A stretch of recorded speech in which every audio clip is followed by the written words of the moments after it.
네, 할렐루야. 오늘도 주님의 말씀을 사모하여 이 자리에 나오신 성도님들을 사랑하고 축복합니다. 이 시간 성경 말씀 함께 보겠습니다. 오늘 성경 말씀은 신명기 16장 13절에서 22절까지의 말씀입니다.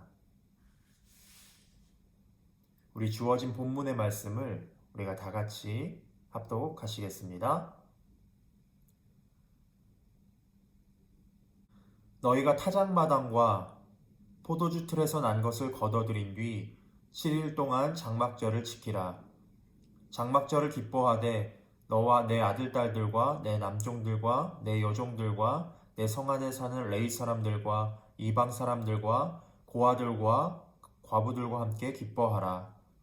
7일 동안 여호와께서 선택하신 그곳에서 너희 하나님 여호와께 그 절기를 지켜 드리라. 너희 하나님 여호와께서 내 모든 수확물과 내 손으로 하는 모든 일에 복을 주셔서 내 기쁨이 온전해질 것이다. 1년에 3번씩 곧 무교절, 칠칠절, 장막절에 모든 남자들은 너희 하나님 여호와 앞에 그분이 선택하신 그곳으로 나아가라. 여호와 앞에 빈손으로 나가지 말고 각자 너희 하나님 여호와께서 너희에게 복 주신 만큼 예물을 드리라. 너희 하나님 여호와께서 너희에게 주시는 모든 성에 너희 각 지파마다 재판관과 관리들을 세우라. 그러면 그들이 백성들을 공평하게 판결할 것이다. 정의를 왜곡하거나 편견을 가지지 말라. 뇌물을 받지 말라. 뇌물은 현명한 사람들의 눈을 감기고 의인들의 말을 왜곡시킨다. 정의를 따르라. 그러면 너희가 살고 너희 하나님 여호와께서 너희에게 주시는 그 땅을 차지하게 될 것이다. 나무로 만든 아세라상을 너희 하나님 여호와께 만들어 드린 그 제단 곁에 놓지 말고 석상을 세우지 말라. 이것들은 너희 하나님 여호와께서 미워하시는 것이다. 아멘. 오늘 본문에는 이스라엘의 절기 중에 하나인 초막절을 지키라고 말씀합니다. 이 초막절은 장막절이라고도 불리는데 과일과 곡식의 추수를 마치고 지키는 절기입니다. 초막절은 7일 동안 초막을 치고 출애굽 후에 광야에서 지낸 과거를 상기합니다. 초막 안에서 부모는 자녀들에게 그들의 선대들이 어떻게 출애굽했고 광야에서 지냈는지를 설명하고 하나님의 은혜를 기억하게 합니다. 또한 하나님의 말씀, 곧 토라를 읽으면서 감사하며 기뻐하는 절기가 바로 초막절입니다. 이 절기는 모든 사람이 참여할 수 있었습니다. 우리 본문 14절 함께 읽겠습니다. 장막절을 기뻐하되 너와 내 아들 딸들과 내 남종들과 내 여종들과 내 성 안에 사는 레위 사람들과 이방 사람들과 고아들과 과부들과 함께 기뻐하라. 아멘. 자기 집안에 거하는 모든 사람, 곧 내 아들과 딸, 남종과 여종, 레위 사람들과 이방 사람들, 고아와 과부들이 이 초막절에 기쁨을 함께 누릴 수 있었습니다. 남녀, 귀천, 국적에 상관없이 누구에게나 열려있는 절기가 바로 이 초막절이었습니다. 초막절은 6월절과 같이 7일 동안 하나님이 선택하신 장소에서 지켰습니다. 이는 하나님께서 나에게 복을 주시고 풍성한 열매를 얻게 하셔서 내 기쁨이 온전해지게 하기 위함이었습니다. 결국 하나님은 이스라엘 백성들에게 복을 주시고자 이 절기를 허락하신 것입니다. 이스라엘에는 3대 절기가 있습니다. 첫째는 6월절 또는 무교절, 둘째는 칠칠절 또는 오순절, 셋째는 초막절 또는 장막절이라고도 합니다. 이 세 절기들은 모두 출애굽 사건과 관련이 있습니다. 6월절은 출애굽하기 직전에 문설주에 양의 피를 발라 장자의 죽음을 유월한 사건을 기념하는 절기입니다. 이 6월절은 양고기와 함께 누룩 없는 빵, 곧 무교병, 히브리어로 마짜라고도 하는 빵을 먹습니다. 이 마짜를 먹으며 애굽에서 종살이하며 습득되었던 우상숭배의 죄악과 습관들을 누룩을 걸러내듯이 걸러내는 의미를 담고 있습니다. 하나님이 선택하신 나라 백성으로 생활 방식을 바꾸는 것이 바로 유월절 또는 무교절이 의미하는 바입니다.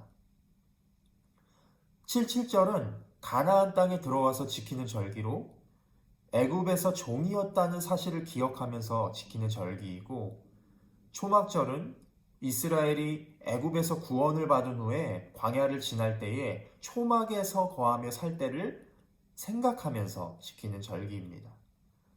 결국 이 절기들의 의미는 하나님께서 애굽으로부터 이스라엘을 구원하시고 약속하신 땅을 차지하고 들어가게 하신 것을 기억하며 살라는 의미입니다.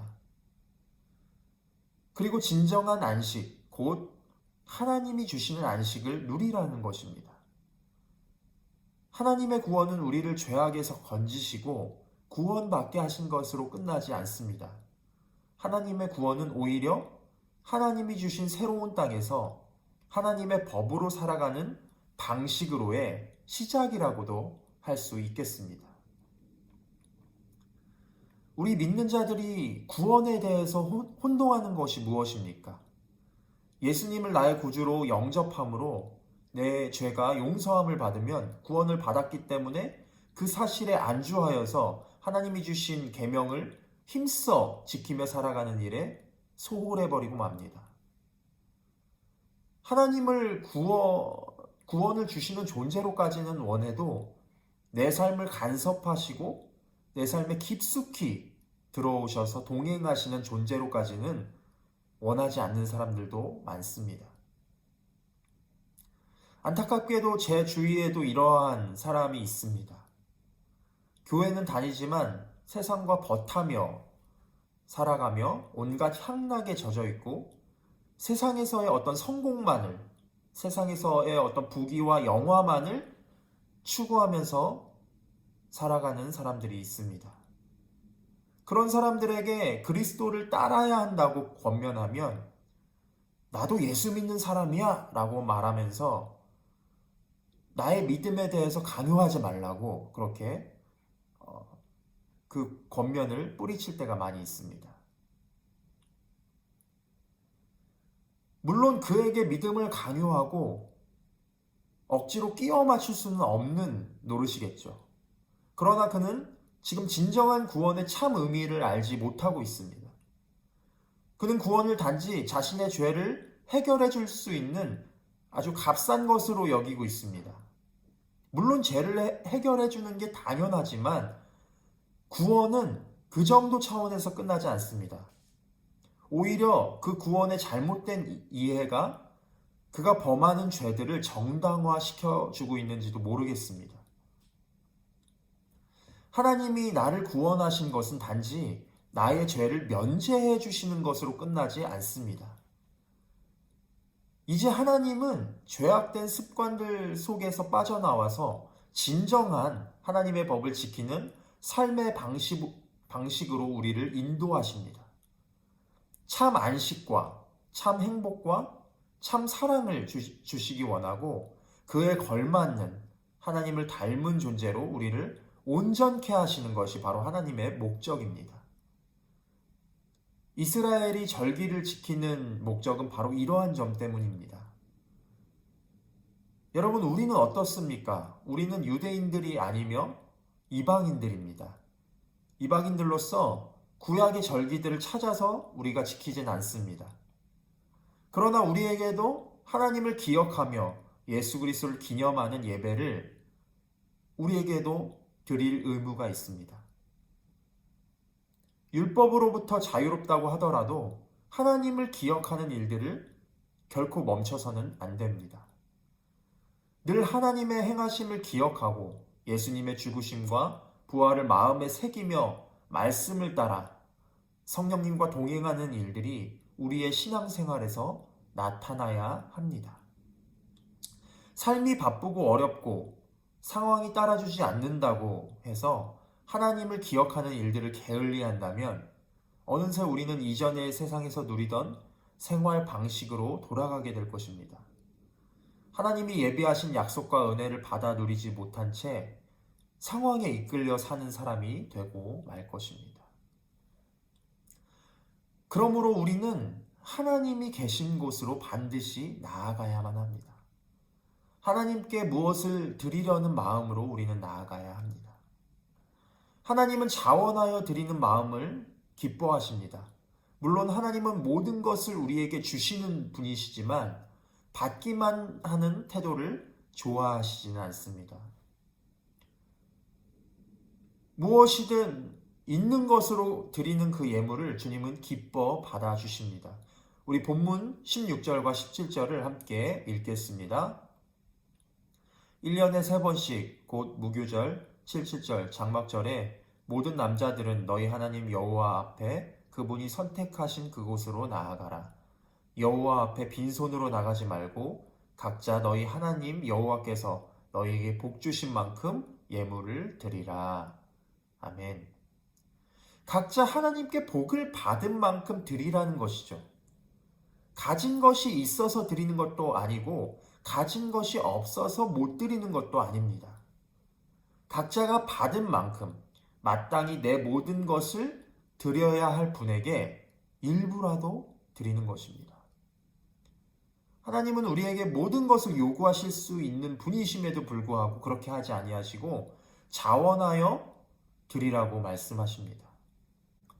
하나님을 사랑하기 때문에 은혜에 진심으로 감사하고 우러나오는 마음이 아닌 인색한 마음으로 우리가 예물을 드린다면 차라리 드리지 않는 게 좋을 것입니다.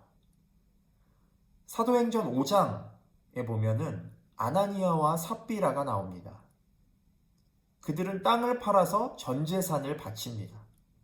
사실은 전재산을 바친 것처럼 속이고 얼마를 따로 떼어 놓았습니다. 그 일로 인해 부부의 불순한 동기가 드러나게 되고 차례로 죽임을 당하는 내용이 기록되어 있습니다. 차라리 이들은 헌금을 안 하는 게 좋을 뻔했습니다.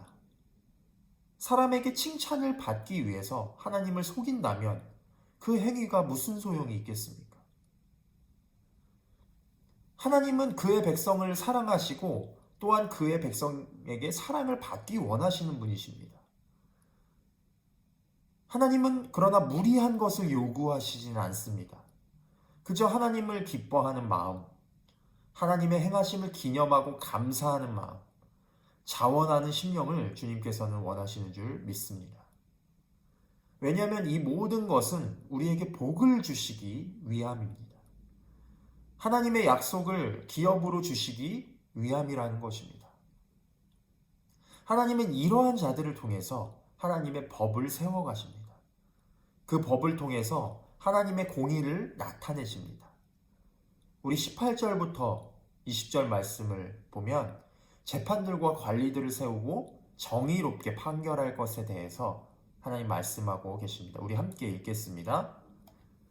너희 하나님 여호와께서 너희에게 주시는 모든 성에서 너희 각 지파마다 재판관과 관리들을 세우라.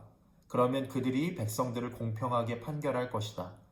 정의를 왜곡하거나 편견을 가지지 말라. 뇌물을 받지 말라. 뇌물은 현명한 사람들의 눈을 감기고 의인들의 말을 왜곡시킨다. 정의를 따르라. 그러면 너희가 살고 너희 하나님 여호와께서 너희에게 주시는 그 땅을 차지하게 될 것이다. 아멘. 결국 절대적인 진리가 기준이 되는 법이 있어야 건강한 나라가 탄생할 수 있는 것입니다. 하나님은 그의 공의가 통치하는 땅을 통해서 하나님의 공의를 만방에 나타내시고 구원과 심판을 행하시기 원하십니다. 바로 선택받은 민족 이스라엘을 통해서 그 일들을 행하시고자 하신 것입니다. 오로지 하나님만을 섬기는 민족이어야 합니다. 절대 불순물이 섞여서는 안 됩니다. 100% 깨끗해야 하나님의 거룩하심과 공의를 나타낼 수 있는 것입니다. 그렇기 때문에 하나님은 우상을 섬기는 것에 대해서 조금도 허용하시지 않습니다. 우리 본문 21절과 22절을 함께 읽겠습니다. 나무로 만든 아세라상을 너희 하나님 여호와께 만들어드린 그 제단 곁에 놓지 말고 석상을 세우지 말라. 이것들은 너희 하나님 여호와께서 미워하시는 것이다.